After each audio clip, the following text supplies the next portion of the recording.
तो कल हम लोगों ने प्रश्नावली 2.2 को समाप्त किया था। आज हम लोग प्रश्नावली 2.3 को शुरू करने जा रहे हैं और चैप्टर ये खत्म हो जाएगा। कल से हम लोग 3 पार्ट पढ़ेंगे, ठीक है। तो चलते हैं, इसके पहले सवाल पे हम किताब निकाल लेंगे और देखेंगे इसके पहले सवाल को। बड़ा ईजी चैप्टर है ये, 5 सवाल है और बहुत ईजी है। इसी बहुत ही मतलब आसानी से समझ जाओगे। और इसमें हम हर सवाल में 2-3 तो सवाल दिया, मैं एक बताऊंगा, बाकी आप लोग बनाएंगे क्योंकि बन जाएगा। पहला सवाल है, निम्नलिखित संबंधों में कौन से फलन है। पहले ये बताना है कि नीचे संबंध दिए गए। 1 नंबर में 3 सवाल है। कितना सवाल है? और तीनों में चेक करना है कि कौन कौन संबंध है, कौन कौन संबंध नहीं है। अब कौन संबंध होता है, कौन संबंध नहीं होता है, मैं आपको बताऊंगा। लेकिन सवाल ये है कि कौन कौन सा फलन है जो संबंध है और कौन कौन है जो संबंध नहीं है, ये बताना है पहले। उसके बाद कारण का उल्लेख कीजिए। यदि एक संबंध फलन है तो उसका परिसर ज्ञात कीजिए। अगर वो संबंध है, क्या है? संबंध है, तो उसका परिसर लिखना है। तो परिसर तो आप लोगों को पता है, सेकंड नंबर वाला जो होता है उसको परिसर कहते हैं, पहले वाले को प्रांत कहते हैं। तो इसमें तो कोई दिक्कत नहीं है। दिक्कत है कि कब संबंध होता है, कब संबंध नहीं होता है। आइए हम पहले सवाल को समझते हैं। पहला सवाल है, 2 से 1 का संबंध है, 5 से 1 का संबंध है, 8 से 1 का संबंध है, 11 से 1 का संबंध है, 14 का 1 का संबंध है, 17 से। इस सवाल में सबका संबंध किससे है? 1 से है। देख लीजिए, 2 से कौन मिला है? 1, 5 से, 8 से, 11 से, 14 से, 17 से। सबका रिलेशन किसके साथ बन रहा है? 1 के साथ। ये फलन है। ये क्या है? फलन है। तो इसका परिसर क्या होगा? 1। अब आप ये नहीं समझ पाए होंगे कैसे हमने कह दिया कि ये फलन है। अब मैं बता रहा हूं कि फलन कब होता है और कब फलन नहीं होता है, क्योंकि आप 2 सवाल और बनाओगे तो आखिर कब होगा फलन और कब नहीं होगा फलन, ये चीज जानिए। अगर पहले वाले का दूसरे वाले से संबंध चाहे 1 से 50 बार बन सकता है, मतलब कहने का सेंस है ये एक आदमी से इतना लोग जुड़ जाए, चाहे जितना लोग मन करे उतना लोग क्या हो सकता है, ये सब संबंध होता है। लेकिन अगर ऐसा हो कि यहाँ पर 2 है, यहाँ पे 3 है, यहाँ पे 4 है, सब आके ऐसे मिले, तो ये संबंध नहीं होता। एक ही कंडीशन में, याद रखेंगे, उधर से आकर दूगों से नहीं मिलना चाहिए। मतलब कहने का अर्थ है कि इधर से जाके एक ही को दूगों से नहीं मिलना चाहिए। मतलब इसके पहले वाले सवाल में कैसे है, ये जाके सब एगो से मिल रहा है, लेकिन ये नहीं होना चाहिए कि इधर का दूगो, इधर का ऐसे देख सकते हो, इधर वाला आके एक ही को पे नहीं मिलना चाहिए। ये क्या होना चाहिए? अलग अलग होना चाहिए। ऐसा भी हो सकता है सबका सिंगल सिंगल बने, ऐसे ऐसे बने, तो फलन हो जाएगा। सबका एक एक मैच कर रहा है, वो फलन होगा। या सबका एक ही से मैच कर जाए, वो भी क्या होगा? फलन होगा। लेकिन उधर से आकर मिल गया, जैसे कि 3 नंबर सवाल है, इसका 3 नंबर सवाल देखिए, 2 ठो आके इधर मिलेगा तो वो फलन नहीं है। लेकिन 2 नंबर फलन है, देखिए सबका एक एक से मिलेगा, अलग अलग, सारे अंक अलग अलग होंगे, किताब में देख सकते हो। तो 2 नंबर फलन है लेकिन 3 नंबर फलन नहीं है। समझ पा रहे हो ना कि फलन कौन होगा? फलन तो लिख देना है फलन है।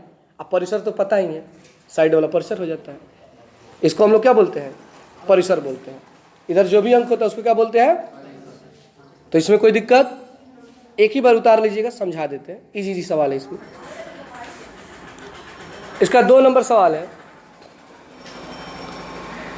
निम्नलिखित वास्तविक फलनों के प्रांत तथा परिसर ज्ञात कीजिए। प्रांत निकालना और क्या निकालना है? तो आपको पता है कि इस साइड वाला क्या होता है? प्रांत, और ये क्या होता है? परिसर। और आपको दिया इसमें fx बराबर minus mode x। Minus mode x का अर्थ होता है कि अगर मोड के अंदर कोई भी अंक हो, चाहे कोई अंक प्लस में हो, चाहे कोई अंक माइनस में हो, जब बाहर निकलता है तो प्लस में ही होता है। जैसे मान लीजिए इसके अंदर हमने रखा -2, क्या रखा? जब ये बाहर निकलेगा तो +2 हो जाएगा। इसके अंदर मान लो हमने -4 रखा, ऐसे जब बाहर निकलेगा तो कितना हो जाएगा? +4 होगा। इसी तरह अपने मन से मान लीजिए x का मान 1, x का मान क्या मान लिए? आपको एफ एक्स निकालना है। तो एफ एक्स बराबर फॉर्मूला क्या कर रहा है, माइनस मोड एक्स। तो माइनस एक्स का अंदर 1, तो माइनस का माइनस एक का मान 1। तो जब आपने एक्स का मान 1 रखा तो एफ एक्स का मान कितना आया, कितना आया जी, -1। तो आपने क्या किया, किस 1 से किसको मिला दिया, -1 से। आपने 2 रखा तो इधर क्या आएगा, 3 रखा तो 4 रखा तो सबका अलग अलग मिल रहा है ना, सबका अलग अलग मिल रहा है। तो ये इसका प्रांत होगा और ये इसका क्या होगा, परिसर होगा। अब इसको मिला दीजिएगा आप लोग अपने मन से, मिलाए नहीं है, जब उतारिएगा तो इसको क्या कीजिएगा, मिला दीजिएगा ना। तो इस तरह से आप बना सकते हैं उसका 2 नंबर। एक्स का मान 1 2 3 4 रख देना, जो भी मान आएगा उसको इस साइड में, एक्स का मान जो रखोगे पहले रख देना, कोई दिक्कत इसमें। अब इसका 3 नंबर सवाल कह रहा है कि एक फलन एफ एक्स बराबर 2x + 5, एफ एक्स का मान कितना है, 2x + 5 द्वारा परिभाषित है, निम्नलिखित के मान लिखिए। तो बताइए निम्नलिखित का मान क्या होगा। इसमें -5 है, हाँ ठीक है, तो उसका थोड़ा सुधार लेंगे, इसी पे समझा देते हैं, आप लोग मैनेज कर लीजिएगा। x का मान इसमें 3 को दिया है, एगो दिया है f0, क्या दिया है, इसका अर्थ हुआ कि उसमें x का मान 0 रखना है, क्या रखना है, एक बार दिया है f7, उसमें x का मान कितना रखना है, एक दिया है f-10, उसमें x का मान कितना रखना है, -10, -3 है, ठीक है।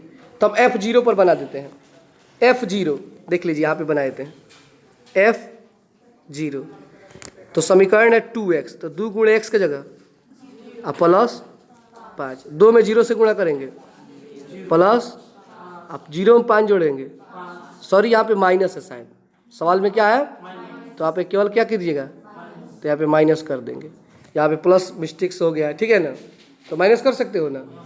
इसी तरह आप x का मान रख लो, मान लीजिए कि 7 है, क्या है, 7 है, तो f7 निकालना है। तो 2 गुणे x की जगह माइनस, तो 2 सते 14 माइनस, 14 से 5 घटाएंगे तो इसी तरह -3 पे बना सकते हैं, तो इसको आप लोग बना लीजिएगा। और फिर से देख लीजिए f7, f-3 निकालना है, निकल जाएगा ना, बोलिए। उसके बाद 4 नंबर क्वेश्चन कह रहा है कि फलन T सेल्सियस तापमान का फ़ारेनहाइट तापमान में प्रतिचित्रण करता है। इस सवाल को आप लोग 9th क्लास में पढ़े हैं, 9th में इस टाइप का सवाल एक है जो TC बराबर 9C/5 + 32 द्वारा परिभाषित है।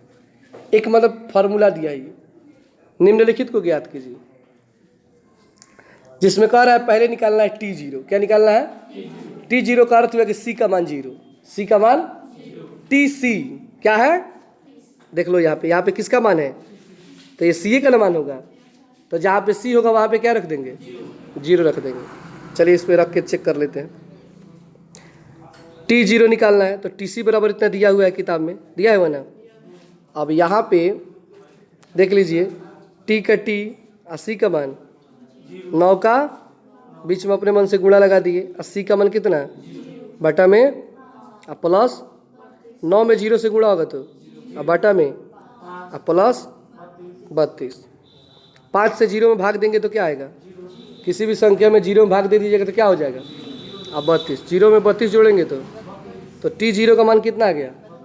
इसी तरह आप लोग को और सवाल दिया होगा, T कुछ निकालना हो, T कुछ निकालना हो, तो जितना भी कहे वो C का मान है, किसका मान है, तो उसमें बनाएंगे। 4 नंबर सवाल थोड़ा सा हट के है, उसमें आप लोग दिमाग लगाएंगे, नहीं बनेगा तो उसको भी बता देंगे, ठीक है ना। तो इसे आप लोग क्या कीजिए, घर से बनाइएगा और इस चैप्टर का अंतिम क्वेश्चन समझेंगे। निम्नलिखित में से प्रत्येक फलन का परिसर ज्ञात कीजिए।